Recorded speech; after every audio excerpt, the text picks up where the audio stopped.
now. Mm-hmm. Two minus.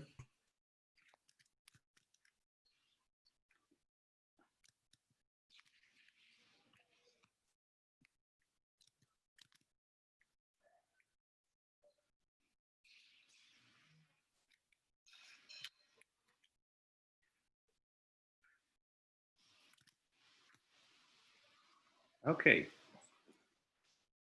The people are coming to the link is here, the link for YouTube.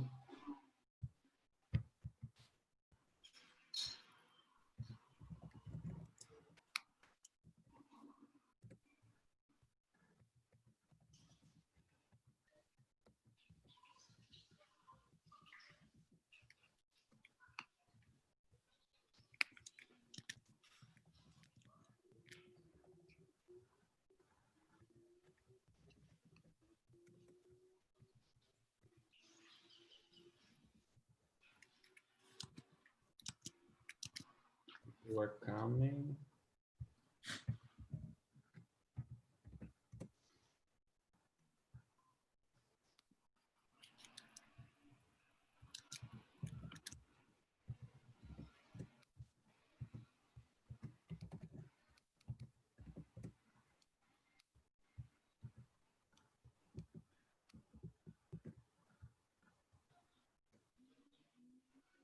Great.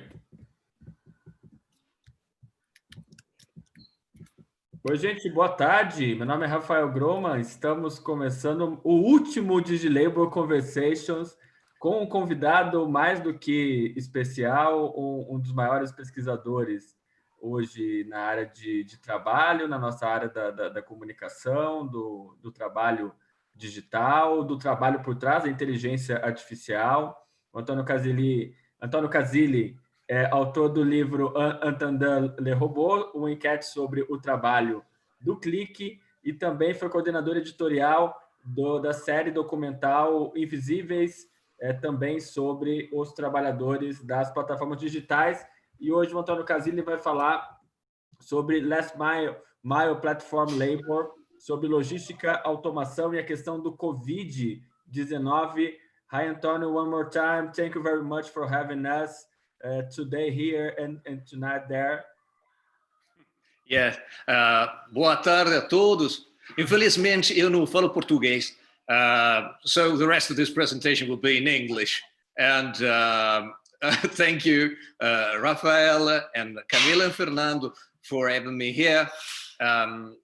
Tonight, for me it's night, for you it's just afternoon. It is going to be about what COVID-19 is doing to platform labor. I will do my best and try to stay into the limit of 30 minutes for my presentation. But given the fact that I will now switch to my slides and that I will not see what happens on the screen, please feel free to interrupt me if I am going too long. First of all, let's just share some slides in order to allow me to make my point. My presentation is about what is happening in platform labor since the beginning of the COVID-19 pandemic, which is still going strong in South America, and especially in Brazil for many reasons, and which is allegedly, it is actually receding here in Europe so far. But the impact has been tremendous. It has been dramatic. A lot of things have changed over the years. First of all, just a quick reminder of what Raphael was saying. I am a professor at Télécom Paris, which is an engineering school here in Paris. I'm also an associate researcher at the School for the Advanced Studies in Social Sciences. And I published 1 year ago a book called Waiting for Robots. It's an inquiry into click work. And more recently, I have co-authored this research, which is now in French, so far just in French, which is the first inquiry in micro work in France. But we also have an ongoing project called HUSH, which deals with microwork and artificial intelligence in French-speaking African countries, and also another project which just started, which is facilitated by my colleague Paola Tubero, called TRIA, and it stands for El Trabajo de la Inteligencia Artificial. So as you can understand, it's about Spanish-speaking countries, and it's basically, again, an inquiry into the clickwork and basically and microwork necessary to train artificial intelligence. I also was the coordinator, or at least editorial help of this splendid documentary. I say splendid because I'm not the actual author. I'm not the director. The director was a French director called Henri Poulain. And this mini series is now available on YouTube. And thanks to Mateus Viana-Braz, who is, I think, with us tonight, the translation and the subtitling in Portuguese is an ongoing work. So now you can actually see a couple of watch a couple of episodes which are already with subtitles in Portuguese too. Now, about tonight, we will try and address we'll try and address the topic of the risks associated to platform labor in a time of COVID-19, a time of pandemic. And of course, we will especially try and debunk the myth that is constantly and repeatedly and cyclically conveyed by several automation gurus, such as Carl Benedict Frey, whom you see represented here in this picture. And Carl Benedict Frey is an economist at Oxford, the University of Oxford. And as soon as the pandemic started, he was recorded saying that this was the moment where automation would have a big jump ahead, especially for two main reasons. The first one being that automation allows companies to produce without having too many workers. And then, of course, he framed it as an advantage for workers too, because the automated production process would allow for them to at least work from home or avoid having to commute and meet together in crowded factories. This person, I mean, Carl Benedict Frey, and his colleague Mike Osborne, is quite famous well, all around the world, but especially in the economic, in the academic discipline of economics, because they co-wrote a white paper, a working paper, some 8 years ago in 2012, called "The Future of Employment." And already in that paper, which some of you, I'm sure, already know or are familiar with, they made the outrageous claim that the number of jobs destroyed by automation would amount to 47% of the US job, due to advancements in fields such as machine learning and industrial mobile robotics. Unfortunately, already at that time, back in 2012, this prophecy was proved false, and several other studies who have tried to replicate the result came to largely divergent estimates of the number of probable lost jobs. The most optimistic one just attested that 9% of these jobs were likely to disappear. What is more likely to happen, and it's already happening, it's been happening for several years now, is that we have witnessed the platformization of work, so not disappearing, but the creation of a number of contingent new jobs called gigs or tasks, and all these jobs are negotiated on online platforms. In my book, in the book I published 1 year ago, I attempted to provide a typology of these works and these types of jobs, and I came up with this typology. There are, first of all, platforms who allow to create, or at least perform on-demand labor. On-demand labor is the kind of jobs or gigs that you find on Uber or Lyft or Deliveroo or other platforms of riders, but of course a lot of these has to do with e-commerce platforms. And then there is the second type, the second family of platforms called micro-work platforms, which in a way can be construed as platforms where a type of work is sold and bought, a type of jobs. It's actually small tasks, micro tasks, which are poorly paid, in some cases a few cents. And then we move to the third family, which starts with those who work or micro work for virtual assistants, the kind of persons who listen to conversation of people using Alexa or Cortana. And then we switch to YouTube or Facebook and Google moderators, which is another type of micro work. But we are moving into the final frontier, which is basically that of socially network labor. And basically this type of labor is somehow overlapping with free labor or free digital labor. In some cases, it's about people producing content and data for big platforms. Now, these forms of labor, these types of jobs and gigs and tasks, sit in a continuum between underpaid, micropaid, and unpaid, non-remunerated work. Now, according to the first impressions of the COVID-19, we allegedly would be in a situation where work becomes platform first. Platform first means that because of the pandemic and of the lockdown measures and the shelter-in-place measures that have been enforced in several countries, a lot of people not only have to work from home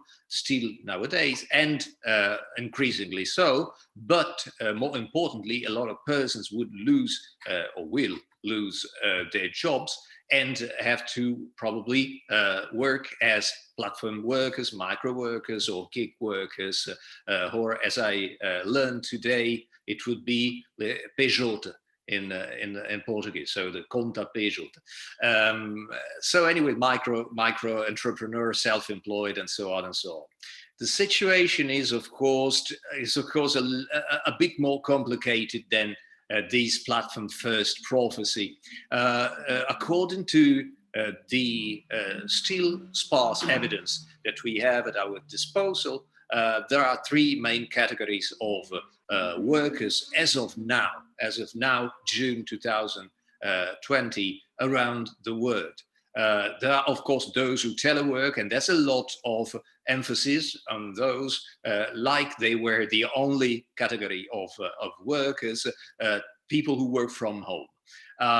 Then, of course, there is a huge contingent of people who are inactive because they are sick or on sick leave or on parental leave, or because they are unemployed or they have become unemployed. And the numbers are, of course, skyrocketing as of recently, of course. And then, of course, there is a third category, which is usually underestimated or disregarded so far, the people who cannot work from home and who are not inactive, the people who still work outside their home because they perform offline essential activities such as, I don't know, working in hospitals or working in constructions, the type of jobs that you cannot perform from home, of course. Now, telework has to be, critically assessed, one might say, because it has never been a huge phenomenon so far.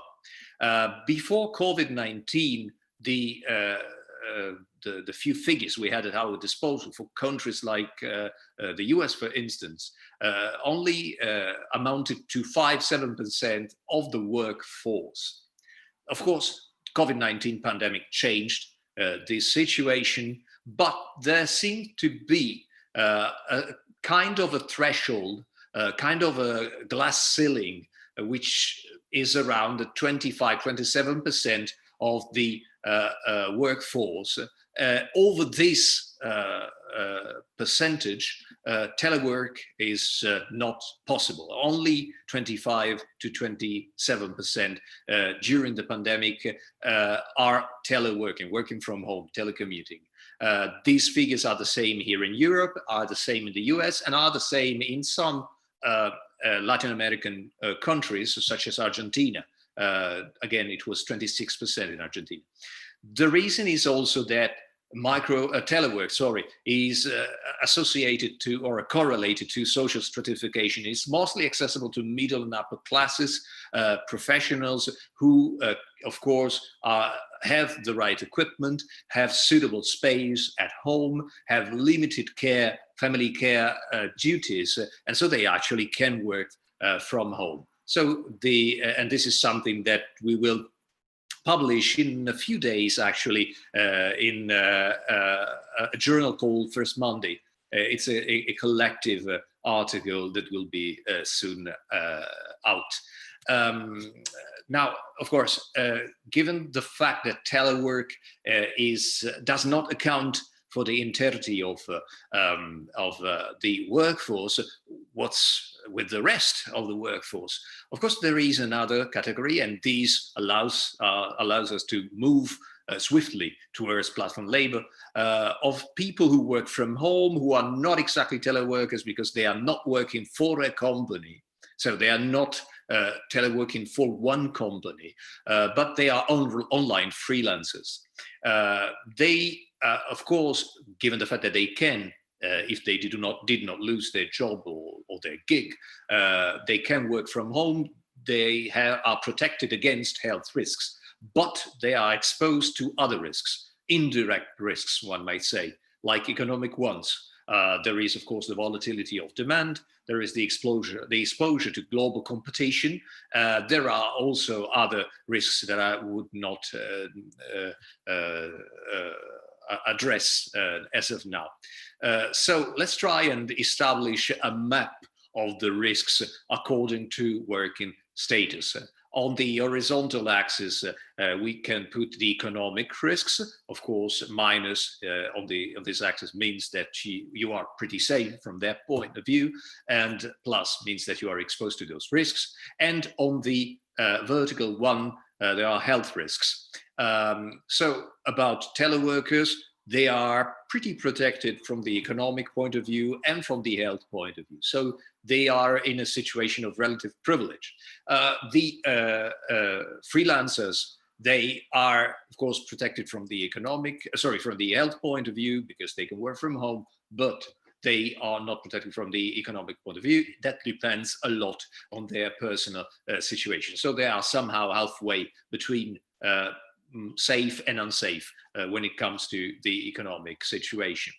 Now, what about those who cannot telework? There are, of course, those who are inactive because their job, their business has been closed temporarily, hopefully, like restaurant waiters, flight attendants or assistants, and of course, those who work in tourism. And then there are those who continue working because they are essential workers, like health professionals, or those in the food distribution, garbage collector, and other maintenance jobs. What about them? Well, of course, when it comes to inactive people, they are allegedly protected from the health point of view because they are not forced to work outside of home, but they are exposed to economic risks. And when it comes to those who are essential workers, especially those who perform jobs which expose them to physical proximity with others, like customers or patients, for them, the economic risk is probably limited, but the health risk is skyrocketing in this situation. Now, what about platform workers? Is platform-mediated activity a perfect fit in a time of COVID-19 outbreak? Of course, when it comes to employers, to the owners of these platforms, they insist that that's the perfect situation. Flexibility for the employers, it mitigates the health risks for workers, and it mitigates economic risks for the client companies. Anyways, if these owners of platforms, digital platforms, were right, we would find ourselves in a situation where those who are unemployed, who could be absorbed, unemployment could be absorbed by freelancing or platform labor. So we would see the persons who are unemployed moving towards a situation of relative economic security, one might say. Well, unfortunately, the situation is a bit different. Let's go back to the typology that I presented at the beginning. There are, of course, some platforms that are, as of now, in very bad shape. I'm thinking about ride-hailing services such as Uber or Lyft, which have lost a lot of customers during the pandemics. But then other companies, other platforms were extremely successful. I'm thinking about delivery work, which became prominent. And actually, we witnessed an explosion in terms of people signing up for the first time in these platforms, to the extent that many were not able to absorb this new workforce. What about micro work? Well, a lot of people still go on micro working, and some platforms, we will see it in a minute, insist that there has been a dramatic increase in the number of people who have started micro working. And what about social networked labor? Well, in this case, especially moderators have become have come to the forefront of the public debate. There's been a lot of talk about them, and especially there's been a lot of work for them. Now, let's see more in the detail what happens on each type of platform and what does it do to our map of risks and working status and situation. First of all, of course, there is a huge number of workers who find themselves in a situation of inactivity on platforms. Some just-in-time jobs reduced or disappeared, like Airbnb and Uber. Now they are trying to come back, but it is difficult. Others become essential. On the contrary, delivery work has turned out to be essential, to be an essential infrastructure, especially in lockdown cities. Here in Europe, we have seen the importance and the sheer number of riders delivering food, especially, but also other type of goods during the lockdown months. So, according to our mapping, we would find some of those workers, like the ones who are inactive, in a situation which is the same as those who are unemployed. They are low health risk, high economic risk. What about on-demand workers probably become, it's with an E, the last mile of logistics. So in this case, delivery workers become the last mile of logistics, because there is a worldwide increase in sign-ups to delivery platforms. Of course, this means that there is a higher competition, which towards the economic advantage that these workers might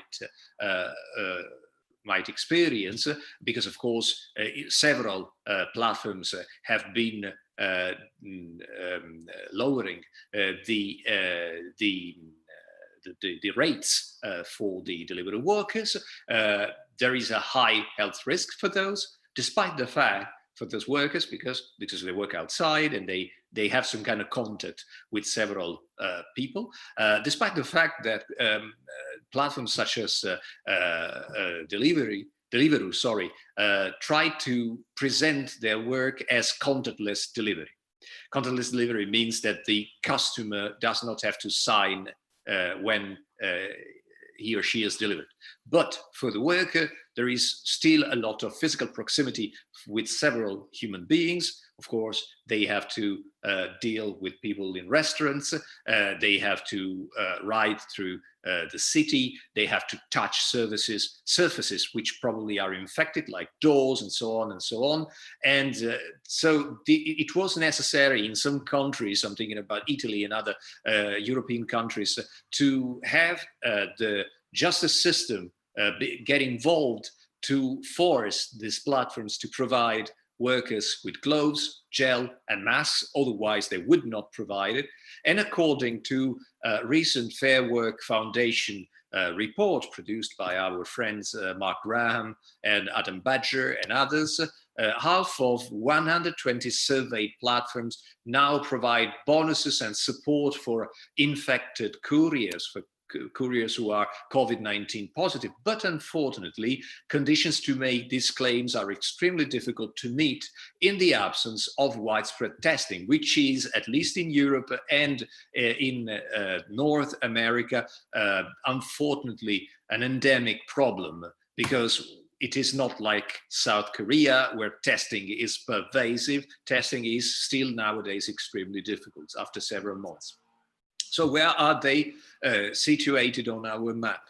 They are in a situation of high health risk, because of course, again, they have to deal with people and they have to touch things and services, but they are in a situation of relative economic safety, let's say. What about micro workers? Well, the micro workers, in a way, if delivery workers have become the last mile of logistics, because they are at the end of the supply chain and they ensure this last mile. Micro workers become, because they were that before COVID-19, become the last mile of automation. Of course, you recognize that this definition comes from Mary Ray and Sid Suri. They produce and annotate and enrich and filter the data that are necessary for AI and algorithm to train them, to verify them, and in some cases to impersonate them. And of course, they are more protected from health risk because they can work from home, but demand is known to be, highly jumpy, one might say. What happened during the pandemic is that one sector has been leading and driving all the others, especially the applications of AI to the health sector, to healthcare, which already was one of the largest clients even before pandemic. Of course, the largest one at the time was automobile, but now automobile is in decline, and healthcare is jumping up. So it's been increasing during the pandemic on platforms such as Scale. There has been a huge increase in Happen, which is a prominent microwork platform in Brazil, and remote work is an explicit selling point for platforms such as CrowdGuru or Lionbridge. Selling point means that these platforms now present themselves to workers as places where they can earn some money if they have been fired from tourism-related or restaurant-related or food-related jobs. The kind of sectors that have been heavily impacted by COVID-19. Quickly towards the final one. So where are they situated on our map? Well, their economic risk is relative. They are more like freelancers. It can be volatile, but as of now, they seem to be in a situation which is relatively good, but the health risk is, of course, low because they can work from home. Let's come to the final family of platforms and the final type of work. I'm talking about social networked labor, and which can be construed in a way as the last mile of information. These are the workers who select and filter and in some cases ban the information that you see on platforms such as, I don't know, WhatsApp or Facebook and so on and so on.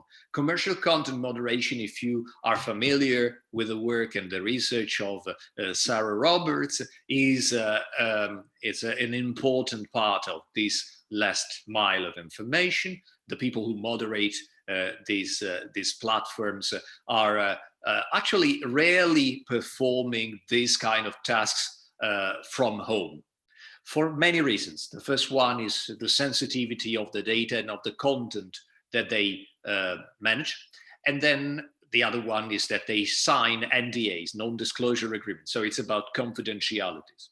What has been happening during the COVID-19 pandemic is that all platforms have admitted that they have a moderation problem because they cannot allow workers, meaning moderators, to work from home, and they had to shut down their offices.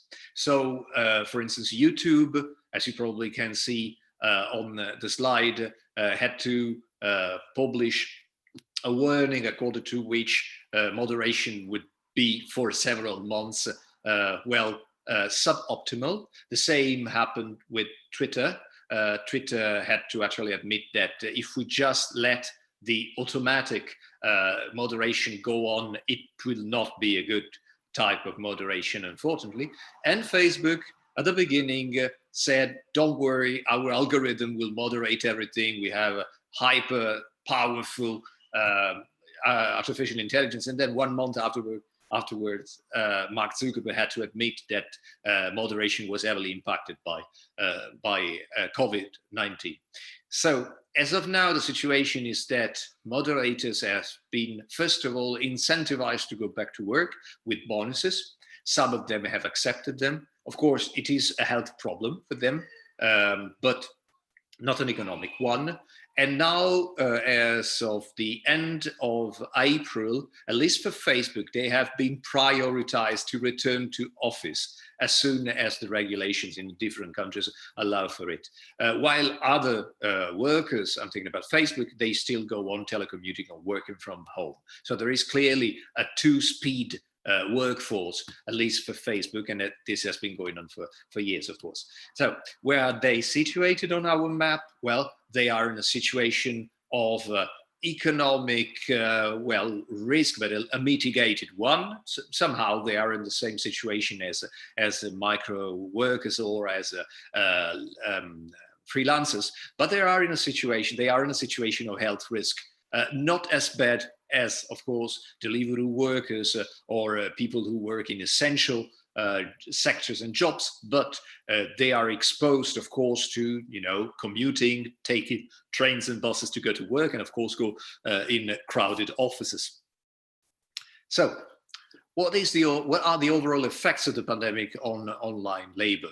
I'm now quoting Bruno Moreschi, who just said this a couple of hours ago in our seminar. We had another web seminar with Bruno Moreschi and Gabriel Pereira, who, as many of you know, produced a remarkable study about the Turks in Brazil.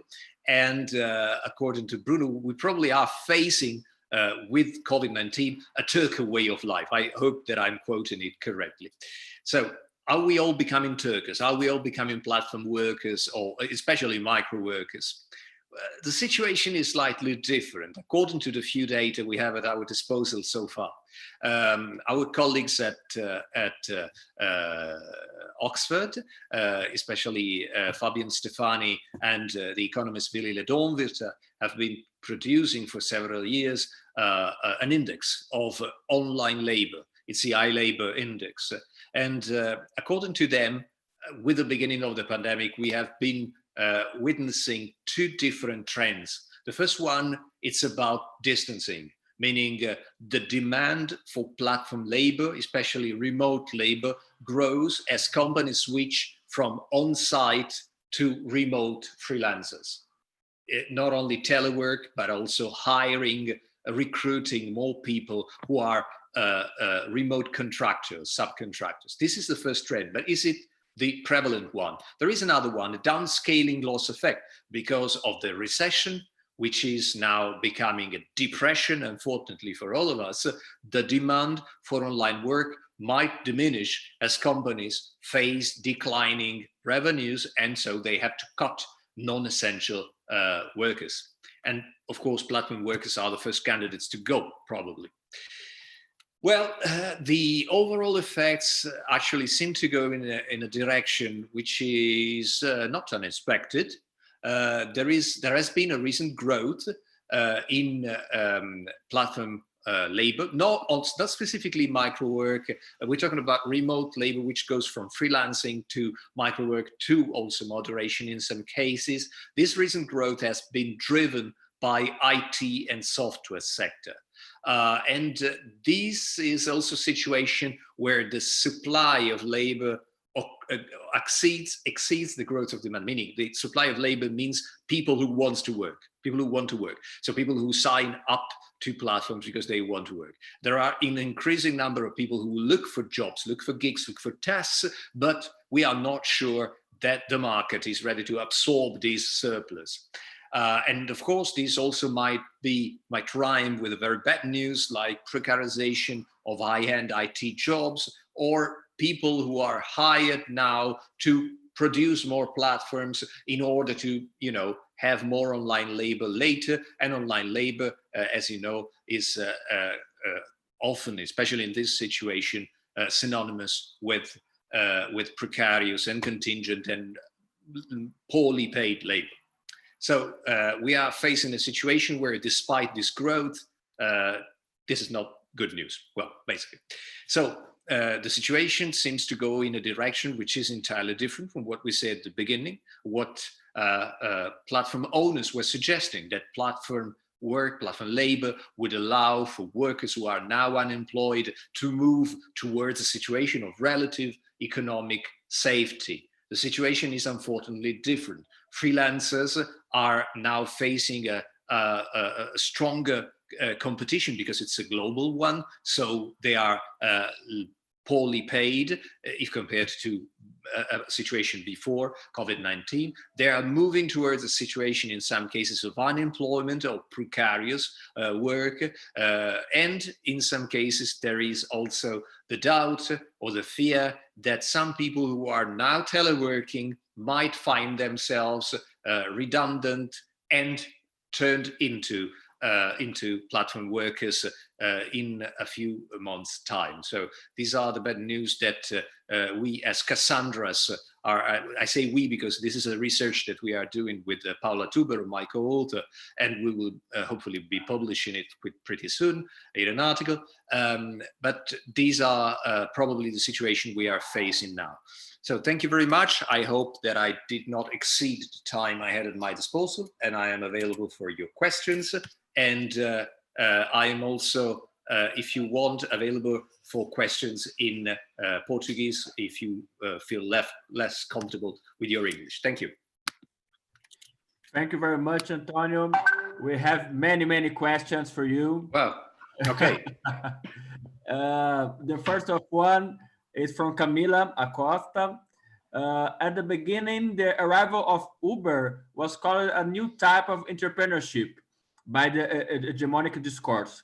I would like to know if in Europe there is this debate about the real characteristic of platform labor. Okay, yes, I would say that this debate was stronger seen from the beginning of the 2010s to the mid-2010s. What happened is that at the beginning, Uber was not even presented as a form of a new entrepreneurship or disruptive platform. It was presented as sharing economy.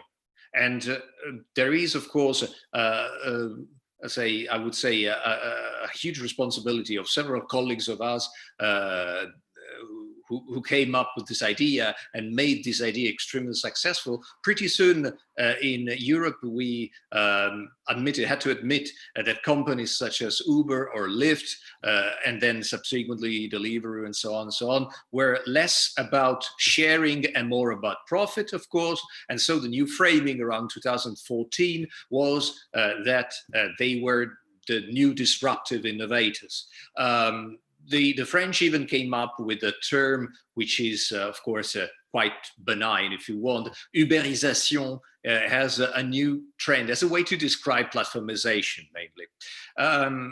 As of now, because of several forms and instances of social conflict here in France and in Europe, the perception has changed a lot, significantly, and nobody would say that Uber is that innovating as a company, especially because Uber has been failing at delivering on one variable, which when it comes to market is always very important, it's profit. These platforms are not profitable. This does not mean that they will disappear. We don't know. It's really a bet.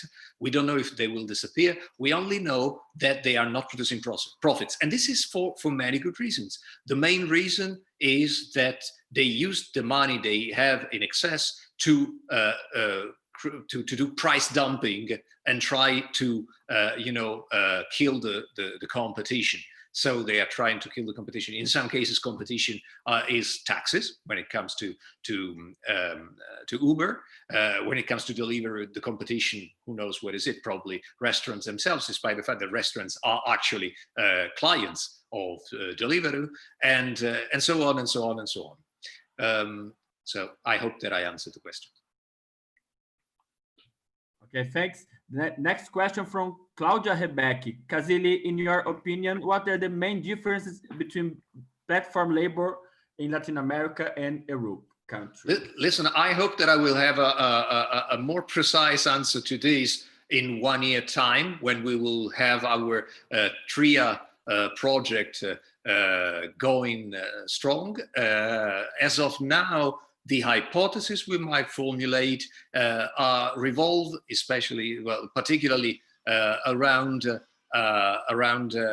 the part that platform labor might have in family incomes and in household incomes. Is it about a primary income, or is it about a side income? In Europe, in many cases, I'm not talking about Uber, I'm talking about especially micro work or some e-commerce activities. These are not primary sources of income. In our research in France, we discovered that in order for people to micro work, they have to have a main job on the side. In many cases, this job was formally employed. Now, the things we anticipate for South America is that we will find the situation where there is an intermingling of platform labor and informal sector, and of course the situation is different in terms of unemployment and in terms of the level, the wage level or income level, which of course varies dramatically from countries to countries. When it comes to Brazil, we're talking about an emerging countries which is on the rise, despite of course the big exogenous shock that comes from the ongoing pandemic. But I wouldn't compare, for instance, the situation that I'm familiar with, the situations that I'm familiar with, Bolivia, where I was a couple of years ago, or of course Brazil, and other countries which are largely divergent, like Colombia or Venezuela. Venezuela is a quite interesting case, actually. We have been noticing, and several colleagues too, for 3 years now, a huge increase in Venezuelan micro workers, especially on platforms such as Appen, Micro Worker, Click Worker, Amazon Mechanical Turk itself. And this is something which is compelling, which is of course understandable given the ongoing political and economic crisis in that country. But this is something that is specific to Venezuela. And I would say specific to Venezuela if compared to another country I'm familiar with, because I was there 3 years ago, Cuba, where for many reasons, which are infrastructural, which are political, and which are of course also related to the work culture in Cuba, the situation is not conducive to a generalized platform labor situation. The only platform which was active at the time, I'm talking about 3 years ago, and at the time it was the time where cuentapropistas, self-employed, basically, were on the rise. They were mainly working in tourism with Airbnb, but it was something hidden in a way. It was not something pervasive. So we anticipate a lot of interesting new results. But again, ask me again this question in 12 months' time, please. Okay, thanks. The next question from Matheus Viana Braz from Belo Horizonte. Hi, Matheus. He asks about organization of platform works, movements of organization, collective organization of platform workers. Mm-hmm. Okay, I'm trying to read the question, but it's actually a bit long. So is that what is it about organization? So how can we come up with new ways of organizing workers on platforms? Is it about it? Yeah, and associations and unions. Okay. When it comes to unions, it is, well, there are several ways of going about it, first of all. Here in Europe, we have been relatively successful in working with unions. I say relatively because there has been definitely an interest with big unions, like here in France, CGT, la Confédération Générale du Travail, and Force Ouvrière, which was actually the one who funded our study, and in Italy with the CGT, CGIL, which is basically, again, the Confédération Générale of something, anyway, it's in Italian anyways. They have been extremely attentive to what to do. They are attentive to new ways of organizing workers around new watchwords. For instance, the Italian, they were extremely successful in negotiating the algorithm. That's the actual expression, which means that in order to, I don't know, to have Deliveroo yield to the grievances of workers, they decided to start a legal action against the algorithm, not against the company, but against the algorithm itself. The same thing is happening now here in France in Uber, and we are happy that these union leaders are actually listening to and reading what we have been doing. And for instance, they are insisting a lot on the fact that these platforms are not only about manual labor, they are about data. So the first thing you have to attack when you want to actually have an industrial action is to grab the data, or at least have access to the data that these platforms have on workers. And this is something that is happening now in France, where the Uber drivers have asked the Data Protection Authority to force Uber to give the workers their own data. Now, the situation is, of course, different according to several countries. The main difficulty for unions is to physically organize workers. Some workers are easier to organize during the pandemic, even during the pandemic. I'm thinking about delivery workers who were extremely successful, not only in the UK or in the US, but also in several Spanish-speaking countries, Spain, but also Argentina, Peru, Guatemala have been successful in creating rallies and strikes during the pandemic to have basically better salaries. When it comes to micro workers, the situation is complicated, has been complicated for years. In our experience, the only place where micro workers are able to be heard and to have a voice are not with unions for many reasons, again, but in the courts of law. Recently, we have been a momentous decision here in France, where one micro-working company called Click and Walk has been actually sanctioned by a court of law, and is now forced to hire the workers on that platform. And unfortunately for them, they declare that they have something like 600,000 workers, which is, of course, false. According to our estimates, there are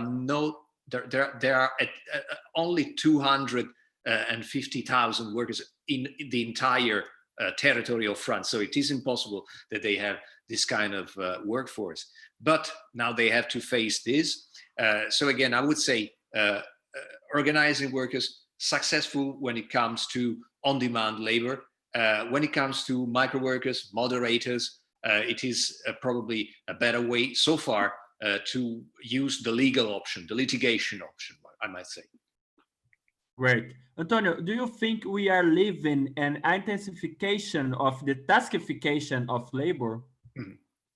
The answer is quickly yes. Yes, I think so. I think so. And this is something that is actually, I mean, it's a very, very exciting new field of study. It's not entirely new, of course, but the way, especially since the pandemic, that people who were performing formally employed jobs are now forced into taskification. This is, of course, a part, this has to do, of course, with the platformization of our work which has been accelerating during the pandemic. Of course, now for those of us who work from home, everything passes through proprietary platforms, such as the one that unfortunately we are using today, Zoom, which has been, of course, a big success in terms of stock exchange, but it's also been a big success in terms of fragmenting the day of people who were probably working on, were used to work on I don't know, projects or complex tasks. Now it's all about, 1 hour Zoom meetings, and then we switch to the other one. And then we, of course, have to deal with messages, with emails. This is something that has been going on for decades also in formally employed settings, but now we are also seeing the let's say the appearance of proprietary platforms, again, such as Google Docs, which are pervasive, WhatsApp in Brazil, and of course Zoom. Okay, next question. How do you understand the relation, or how the Marxist perspective help us to understand digital labor? That's a very good question. And before I answer this question, I would like to say that as of today, I don't know anymore if I can consider myself as a Marxist theory. I've never been much of a Marxist theory, to be fair. What I do is a mix between anarchism and Italian autonomous Marxism. But anyways, I do not think that it is, as of today, such a strong bet. I mean, I'm not Christian Fuchs, to be fair. And I'm not Adam Badger, if you know other people who work with this, or Jeremy Woodcock, whom you had with you in your life. These are prominent Marxist theorists and researchers in the field of digital labor.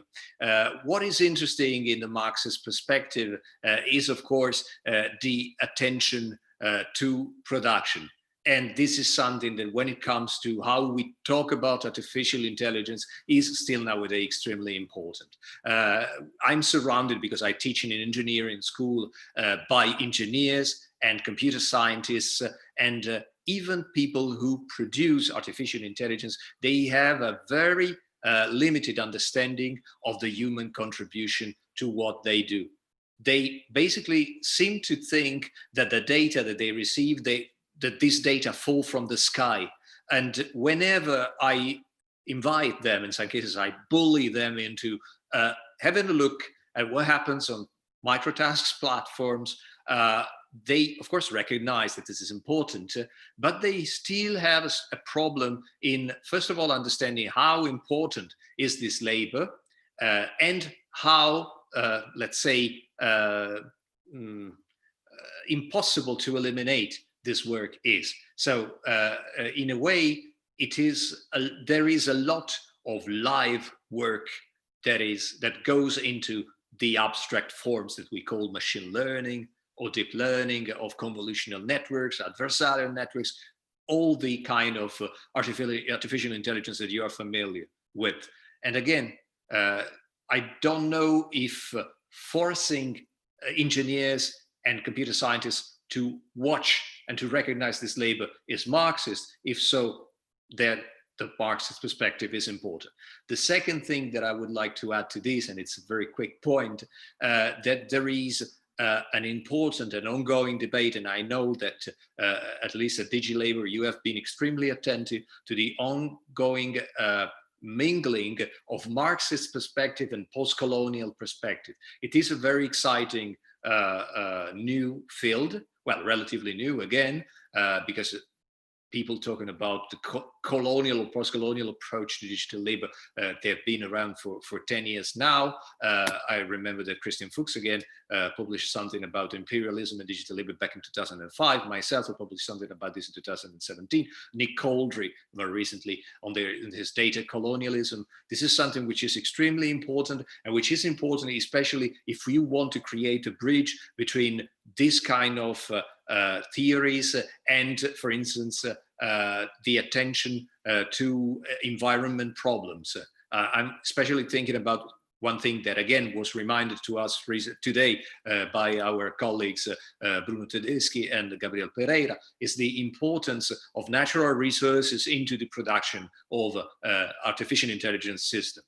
A couple of years ago, again, I was in Bolivia, where the Salar de Uyuni is, and this is one of the main sources of lithium, which is extremely important for the batteries that go into smart speakers, but also into cars and several other electronic devices and equipments. Now, as unfortunately for me and for us, the coup in Bolivia did not allow us to pursue with our research, but it is extremely important to also to understand these in terms of possible lines of struggle and also lines of research when it comes to economic research resources. So what is the link what is the fil rouge, the French would say, the red line that connects a worker in a lithium factory in Uyuni in Bolivia, or in Chile, or in Argentina, because there are salars, as you are of course aware, in all these other countries. So workers in these factories with workers who produce the equipments, and then of course the micro workers and the platform workers and the workers, the implicit workers that we all are when we perform free digital labor on digital platforms such as such as Facebook or Google or any other one. Okay, the last question and the easier question: how to struggle against platform labor, cooperatives, commons, and so on and so on. Yeah. It's probably, I don't know if it's the easiest one. It's actually the most complicated one. Okay, at the end of my book, I actually point towards 3 lines. There is, of course, the union and organization, but also, I mean, litigation in courts with law and legal tools to fight against platformization. There is, and of course, the excesses of platformization. This is extremely effective, some forms of platform labor, not for everyone. If you're an Uber driver, it has been successful for many years now. If you are a micro worker, it doesn't work that well. Now, the second perspective is the cooperative, the platform cooperativism. And of course, I mean, the white knight, and also the main tenant of this approach is Trevor Schultz and the platform cooperative consortium in New York. It is interesting. I'm probably a bit cold, or I wouldn't say that I don't trust this approach, but I understand the limits of this approach because it is actually an approach which is admittedly coexistent with capitalist platforms. In a way, it tries to replicate the situations that we have now in food distribution with food cooperatives, especially in big cities. I live in a big city. I am a member several food cooperatives. Does it stop me from going to the supermarket? Unfortunately not. In some cases I have to, and in some cases the supermarket is the only option. And again, I also understand that platform cooperativism might end up being the same thing, like a nice alternative, but just an alternative. While of course it does nothing to challenge, in my opinion, the main logic of capitalist platforms. Now, when it comes to the third approach, it is difficult to characterize it as a common approach. It is more complex than that. In the book, I make, I devote several chapters or several pages at least to one main idea, one main theory, is that platforms are not a recent phenomenon. Platform as a theoretical construct is something that dates back to the 17th century. And it was actually created in a context of social and political struggles between the two English Revolution in England, actually. And the idea of platform as a political tool was actually developed by an anarcho-communist agrarian movement called the Diggers. And some of the Diggers, especially their leaders, Gerald Winstanley, they wrote a book called The Laws of Nature in a Platform. Now, at the time, the idea of platform as a political program, as a political blueprint, was just abstract. But as of now, we are facing the possibility of turning these platforms in the same idealistic approach that they had back in the 17th century. First of all, at the time, platforms were about overcoming private property, overcoming wage labor. By wage labor, I mean dependent labor. And then finally creating, a governance by commons. These three lines, these 3 points are, in my opinion, still extremely important to understand what we could do with digital platforms. The only problem is, of course, that we are now surrounded by a situation, and I say a political one, an economic one, which is basically driven by these platforms, and which is extremely advantageous for these platforms. So the first thing is to introduce some political momentum to have, especially policymakers, put in place new measures in order for commons and actual alternatives or non-capitalist platforms be put in place. And in my opinion, there are mainly 2 tools that we should quickly put in place. The first one is about a digital fiscal system. As of now, platforms are not taxed to the full extent. And the second one is the creation of a digital universal income, which could be the first way of remunerating or paying all of us for the value that we produce for those platforms.